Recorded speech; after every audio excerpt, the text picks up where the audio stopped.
dipersembahkan oleh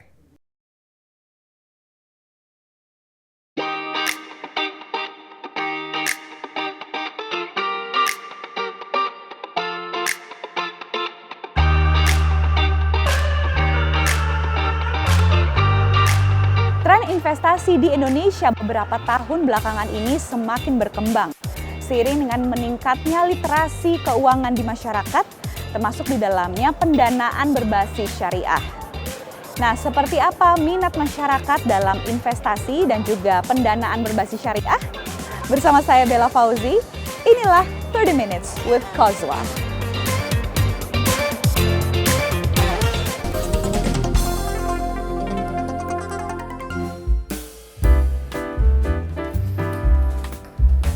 Assalamualaikum, Mas Yogi, apa kabar? Waalaikumsalam, Mbak Bella. Gimana kabarnya? Sehat, Mbak? Alhamdulillah, Wah, sehat. terima kasih banyak nih udah mau hadir di kantor kami, Kozwa. Iya, Kemarin udah ketemu kan di Iya. kantornya Mbak Bella. Sekarang saatnya main kantor kami lah. Gitu. Gantian ya? Gantian, betul Wah, banget. Oke. Bagus banget kantornya kayaknya. Alhamdulillah. Oke, mari kita langsung masuk aja. Oke. Monggo. Bagus Yes. sekali kantor. Nah, ini kita udah di kantornya Kozwa. Mbak Bella, selamat datang sekali lagi. Terima kasih, senang banget kami bisa langsung datang ke kantornya nih, Mas Ahmad Syawgi. Alhamdulillah, terima kasih. Siap, sama-sama. Nah, jadi pemirsa, saat ini saya sedang berada langsung di kantor Kozwa dan ditemani oleh Head of Marketing dari Kozwanya sendiri, Betul. Mas Ahmad Syawgi. Nah, kebetulan saya juga penasaran nih, ingin tanya lebih jauh lagi tentang dunia investasi dan juga pendanaan syariah. Saya sampai bawa ini loh, pertanyaan, daftar pertanyaannya. Wah, bawa Saya cheating sampai saya sampai bawa gitu kan, karena banyak sekali nih yang ingin saya tanyakan. Di antaranya itu saya pengen mulai dari tren investasi dewasa ini seperti apa, Mas? Yes, thank you Mbak Bella buat pertanyaan. Nah, ini pertanyaan pembuka berarti ya. Karena kalau sekarang ini misalnya Mbak Bella udah tahu sendiri lah, belakangan ini investasi ini lagi naik, pendanaan itu lagi naik. Pemuda-pemuda tuh mulai melek gitu ya sama hal pembahasan yang tentang isu finansial, investasi, pendanaan gitu di Kozwa. Bahkan ada salah satu survei menyebutkan lebih dari 70% dari survei tersebut yang berpartisipasi, mereka sudah melek semua dan kebanyakan itu milenial gitu kan. Kemudian selain itu juga Kozwa itu termasuk peer-to-peer lending gitu ya, masuk mekanisme bisnisnya gitu. Nah, peer-to-peer lending ini masih 7% gitu untuk dibandingkan dengan platform investasi yang lain. Tapi kalau Kozwa kan pendanaan gitu, berbeda dengan investasi, tapi tetap sama gitu, ada imbal hasilnya di akhirnya gitu kan. Nah, tapi walaupun 7%, setiap tahun itu ada perkembangan yang signifikan gitu. Jadi prospeknya cukup bagus gitu untuk P2P sebagai instrumen keuangan. Kalau misalnya Mbak Bella punya dana dingin, bisa ditaruh Kozwa, nanti bisa dapat imbal hasil. Nah, trennya kurang lebih seperti itu. Selain memang reksadana dan juga emas itu pun juga ada, tapi peer-to-peer lending ini mulai masuk di tengah masyarakat, salah satunya Kozwa. Oke, peer-to-peer lending atau peer-to-peer financing bisa Betul, dibilang seperti itu betul. ya. Oke, nah ini bisa dijelaskan lebih dalam lagi nggak mekanisme dari peer-to-peer financing itu seperti apa? Baik, seperti sebelumnya nih Mbak Bella, karena peer-to-peer financing atau peer-to-peer lending itu masih 7%, jadi mungkin saya bisa jelaskan secara sederhana, peer-to-peer ini jadi dia menjadi jembatan di antara pihak A sebagai masyarakat atau orang yang memiliki dana lebih untuk mendanai di suatu proyek, dan pihak B yang membutuhkan pendanaan. Nah, kami Kozwa menjadi penengah di antara keduanya. Jadi mekanisme peer-to-peer lending atau financing kurang lebih seperti itu. Oke, jadi Kozwa itu menjadi penengah ya, Menjadi antara penengah. yang bisa memberikan dana dan juga yang membutuhkan dana. Betul, gitu. Oke, betul, peran-perannya Kozwa. Oke, tapi mungkin ini untuk pemirsa yang masih awam atau mungkin belum mendengar gitu Kozwa, bisa dijelasin nggak sebenarnya Kozwa itu apa sih dan produk-produk apa aja yang tersedia di Kozwa? Baik, kita mulai ngomongin masalah Kozwa dulu berarti ya. Kozwa itu Kozwa. sebuah platform yang menjadi tempat UMKM untuk bisa bertumbuh, karena melalui Kozwa para UMKM ini bisa tumbuh melalui pendanaan yang tersedia di platform kami.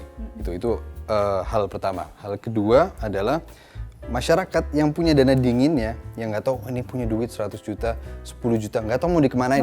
Kalau misalnya ditaruh doang kan nanti akan terdepresiasi gitu ya, nilainya akan berkurang. Bisa masuk ke Kozua, diproduktifkan dananya gitu. Jadi ada dua pihak di sini ya, jadi itu masyarakat yang membutuhkan pendanaan dan juga masyarakat yang memiliki dana lebih yang mau diproduktifkan dananya.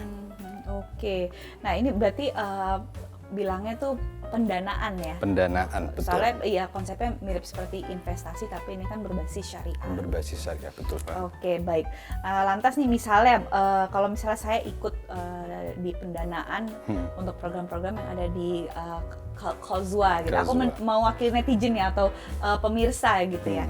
Nah, kira-kira keuntungan apa saja yang akan saya dapatkan kalau saya melakukan pendanaan untuk produk-produk yang disediakan di Kozua? Nah, keuntungan ini banyak banget Mbak Bella. Kalau misalnya saya sebutkan satu-satu itu bisa makan waktu banyak lah. Karena kami melalui Kozua itu dari para borrower maupun lender, dua-duanya bisa mendapatkan kenyamanan, keamanan, dan pasti keuntungan ya tadi kalau misalnya Mbak Bella sebutkan ya. Betul. Nah, masalah keuntungan yang akan mereka dapatkan gitu, bisa dapat keuntungan hingga 18% gitu per tahun itu untuk dari sisi lender. Untuk dari sisi borrower secara sederhana saya bisa sebutkan mereka para calon mitra kami yang ingin masuk ke Kozua, mereka bisa dapat kemudahan gitu kalau misalnya ingin mengajukan pendanaan gitu. Step-stepnya simple gitu. Selagi memang mereka punya bisnis dan punya niat baik untuk bisa mengembangkan UMKM-nya, bisnisnya, pasti akan kami kasih jalan untuk bisa mendapatkan pendanaan yang pastinya sesuai dengan skema syariah. Wah, Mas Shogi, menarik sekali penjelasannya. Saya jadi pengen tahu lebih banyak nih tentang salah satunya bagaimana sih caranya menjadi pendana di Kozua. Tapi kayak kita harus rehat dulu, kita lanjut lagi setelah yang satu ini gimana? Siap, nggak masalah Mbak. Ya kan kalau kita berdiri terus pegel gitu kan. Habis ini mungkin kita langsung ke ruangan saya langsung. Oke, mantap. Oke, kalau gitu pemirsa jangan kemana-mana. 30 Minutes with Kozua akan segera kembali setelah yang satu ini.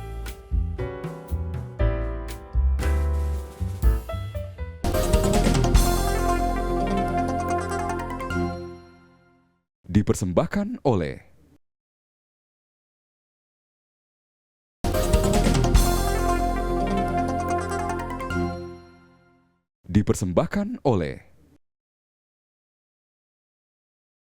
Ya pemirsa, masih bersama kami dalam 30 Minutes with Kozua dan masih bersama dengan saya, Mas Ahmad Shogi selaku Head of Marketing dari Kozua. Baik.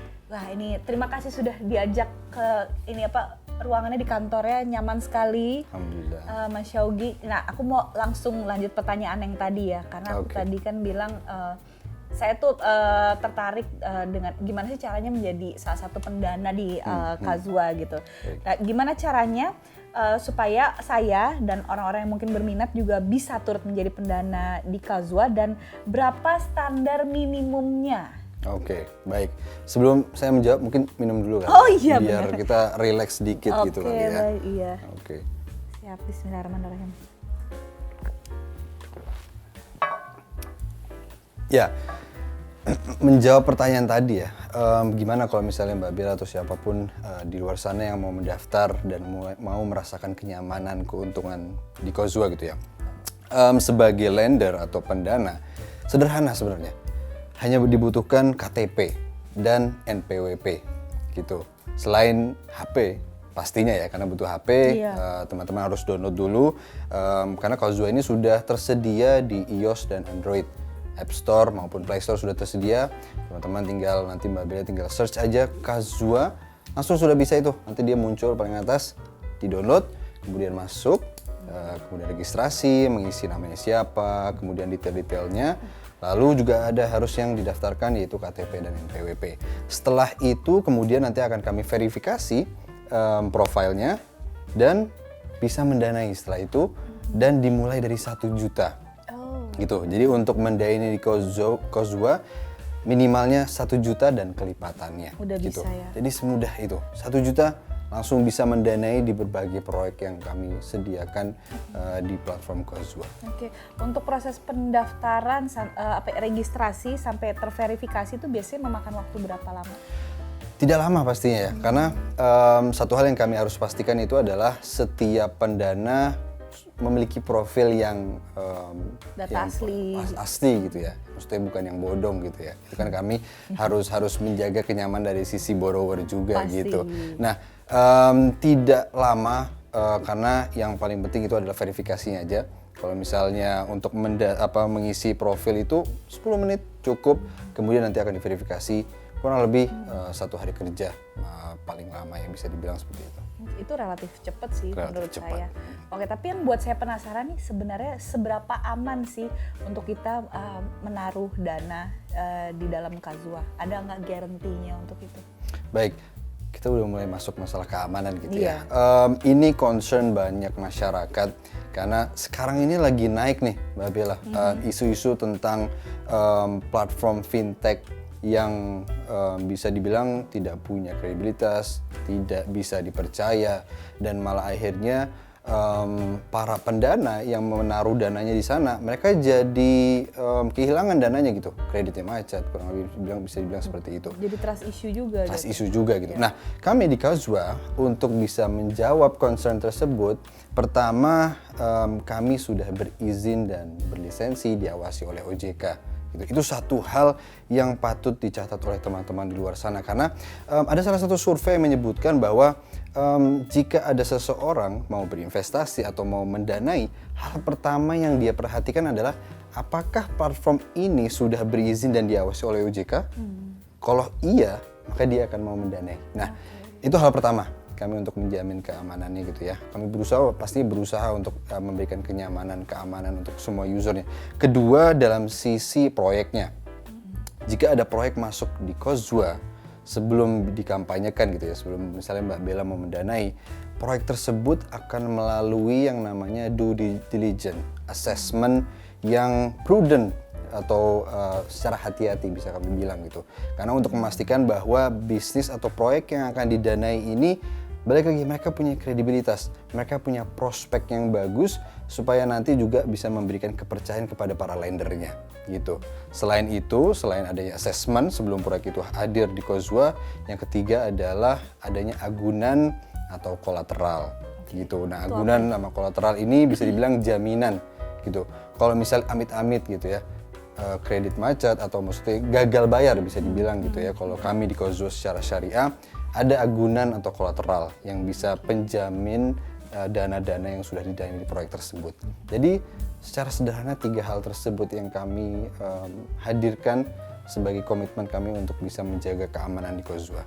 Oke, dan itu semua sudah sesuai dengan sistem syariah berdasarkan betul. ya? Itu sudah sesuai dengan skema dan prinsip syariah yang kami jalankan di Kazua. Oke, baik. Nah, berarti ini secara tidak langsung juga Mas Syawgi ini berani menyatakan bahwa resiko dari berinvestasi di Kazua ini sudah dikelola secara matang gitu ya? Ya, nah satu hal yang di saat berbicara mengenai pendanaan atau investasi, kalau di Kazua kami syariah pendanaan pastinya ya, risiko itu akan selalu hadir di semua platform di luar sana gitu ya.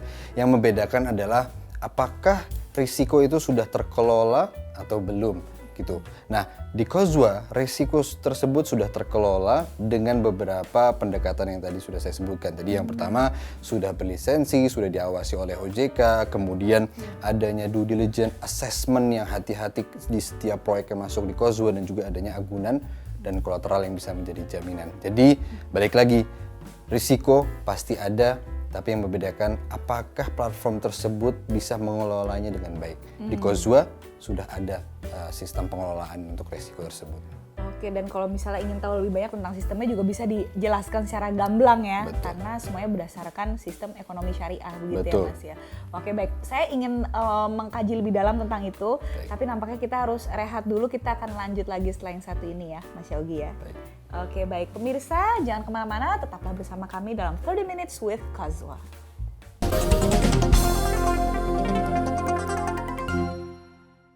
Dipersembahkan oleh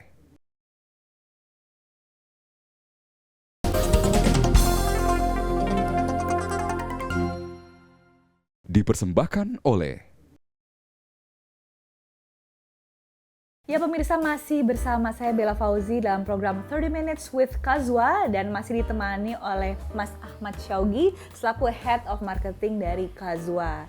Nah tadi kan saya sudah dijelaskan lebih dalam nih tentang bagaimana Kazwa ini benar-benar sangat concern untuk membangun trust gitu ya, dan bagaimana supaya orang-orang itu bisa merasa secure gitu, menanamkan dana mereka di Kazwa. Nah, saya jadi penasaran nih, di Kazwa sendiri itu ada produk-produk apa aja sih yang bisa dijadikan pilihan kita kalau ingin menanamkan dana nih, di mana gitu. Baik, thank you Mbak Bella buat pertanyaannya. Jadi hal pertama yang perlu saya sebutkan adalah kami di Kazwa berusaha untuk menyediakan produk seberagam mungkin gitu ya, sevariasi yang sangat beragam.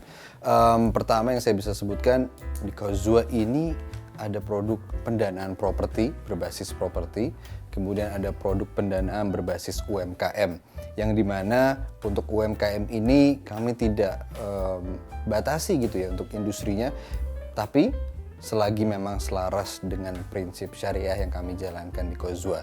Jadi dua produk itu yang kami hadirkan di Kazwa, karena kami alasan kenapa kami mau membuat Kazwa ini memiliki produk yang beragam, karena kami berusaha untuk menjadikan Kazwa ini semudah shopping gitu loh.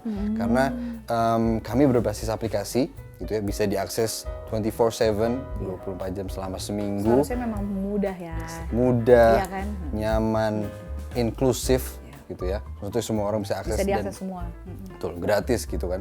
Nah, itu yang kami berusaha untuk tonjolkan di Kazwa gitu, semudah shopping, berbelanja online. Nah, dari dua produk ini kami memberikan keuntungan kisaran hingga 18%, 18% per tahun gitu. Nah, ini range-nya untuk keuntungan ini berbeda-beda pastinya ya di setiap proyek, tapi rata-rata 18% per tahun gitu. Yang dimana setiap bulannya 1% gitu. Nah, oke, kita mulai masuk ke kasus gitu ya, biar supaya bisa lebih paham tentang skema ini seperti apa. Kalau misalnya ada seorang pendana punya 100 juta, kemudian dia ingin mendanai di proyek A gitu ya. Nah, 100 juta ini dia danai di proyek A yang dimana imbal hasilnya 18% per tahun dengan masa tenor bisa dibilang 12 bulan gitu. Nah, oke, per bulan itu pendana tersebut akan mendapatkan 1 juta gitu selama 12 bulan berarti ya. Nah, sisa 6%-nya di mana gitu. Itu akan dibagikan di akhir masa tenor gitu. Itu imbal hasil pertama. Nah, kalau misalnya dilihat Kazwa itu keuntungannya apa aja sih? Banyak gitu.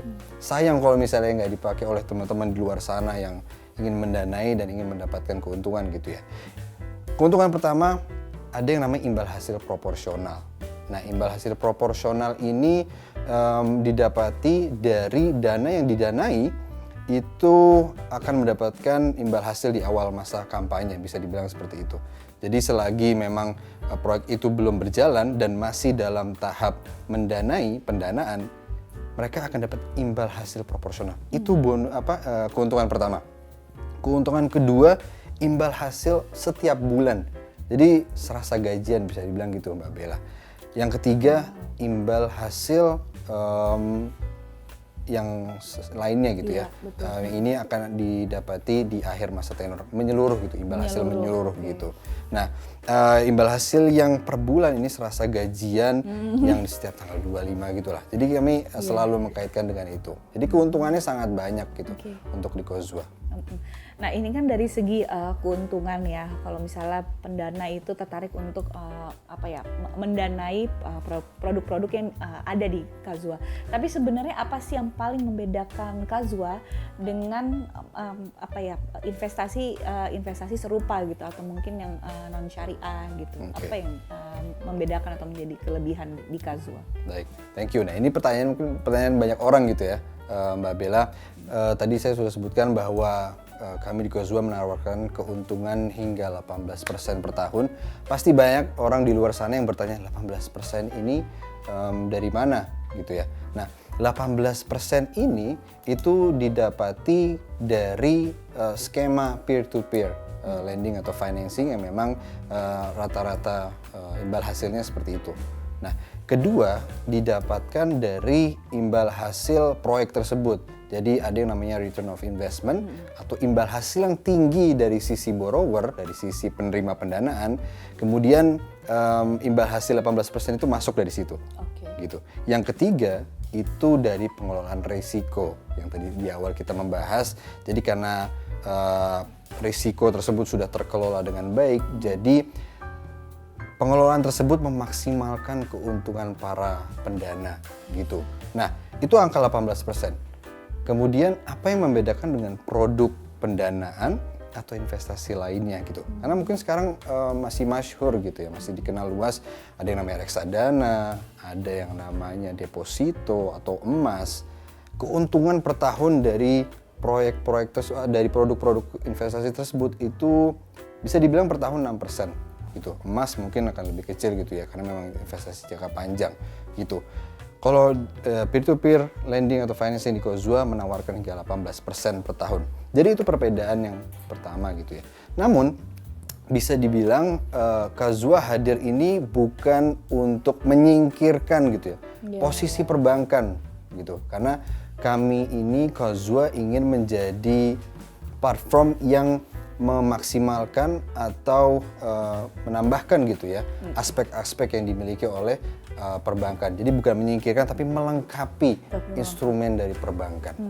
Jadi mungkin lebih ke kayak kalau misalnya ingin yang berbasis syariah nih lo pilihannya ada Kozua. Kozua kami hadir gitu di situ. Untuk melengkapi. Yes. Oke, baik. Nah ini sebenarnya menarik sekali karena Kozua ini juga yang menghadirkan banyak pilihan produk-produk. Nah melihat potensi dan juga minat masyarakat Indonesia, saya pengen tahu nih kira-kira target Kozua ke depannya nih pengen seperti apa?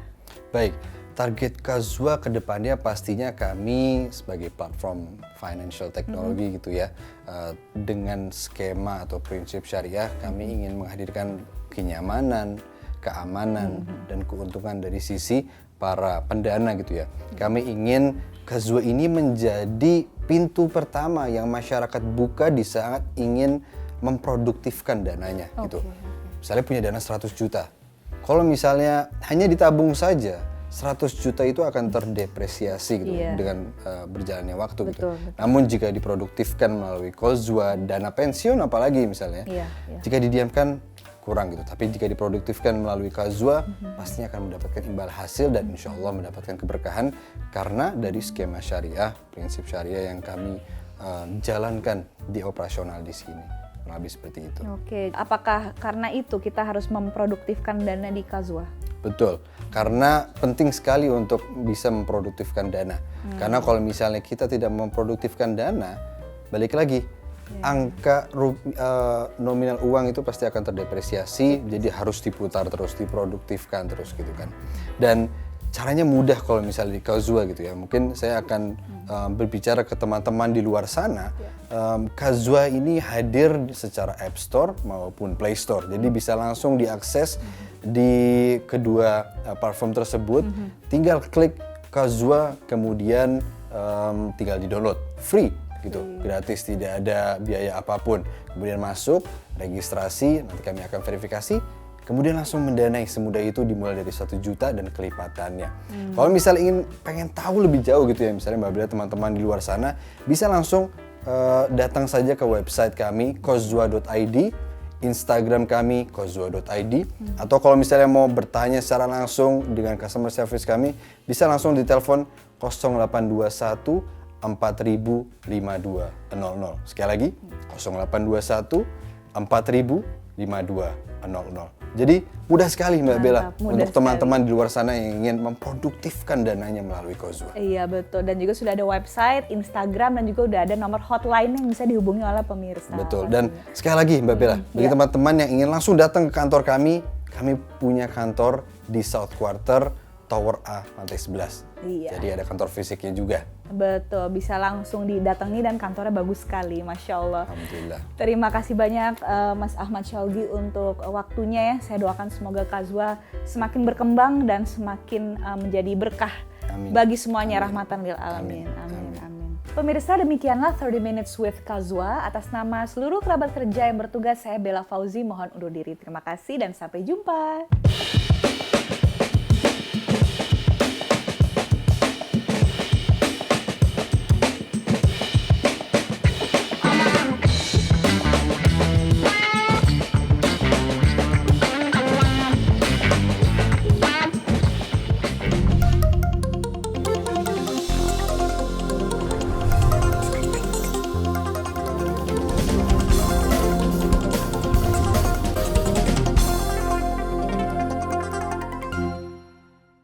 dipersembahkan oleh